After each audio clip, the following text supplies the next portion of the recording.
Hello friend मुला Kalahandi district भवानीपाटनारू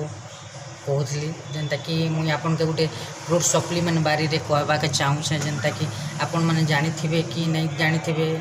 मुई तो नहीं जाने फिर भी गोटे आपन के गोटे आयुर्वेदिक बारे में मुझे आपन के जनावाके चाहूँचे जेनता कि आयुर्वेदिक ना है रेनोटाइस नोभा मुझे आपन के देखावाके चाहूँचे यहाँ है रेनोटाइस नोभा ये इटा जबरदस्त काम करुचे केन केन टाइप काम करुचे कि अपन माने इटा सुगर के बीपी के थायराइड के किन इन्फेक्शन के एलर्जी के एसिड के सब प्रकार बीमार की इटा काम करुचे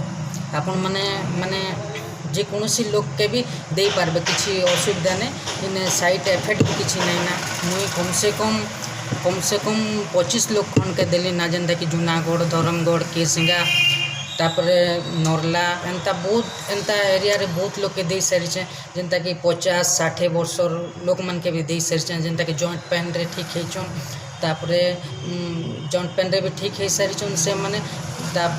बेस्ट अच्छन से माने गोड़ हाथ भी फुली जाऊला से माने भी बेस्ट अच्छन बहुत तार रिजल्ट मुई आनी सारी से भी जाई करी भी रिजल्ट आनी सारी से अपन माने गोटे थर भी जेकोसी बीमार भी हो तो किसी असुविधा नहीं अपन भरोसा विश्वास करी गोटे थर एटा के विश्वास कर आखि मुंजी कर खाई कर देखुन आप निजे ही विश्वास करबे निजे ही जानी पारबे जे प्रोडक्ट रो रिजल्ट केनता दामदार आसुचे बोली करे थैंक यू रॉकिंग रेंटस।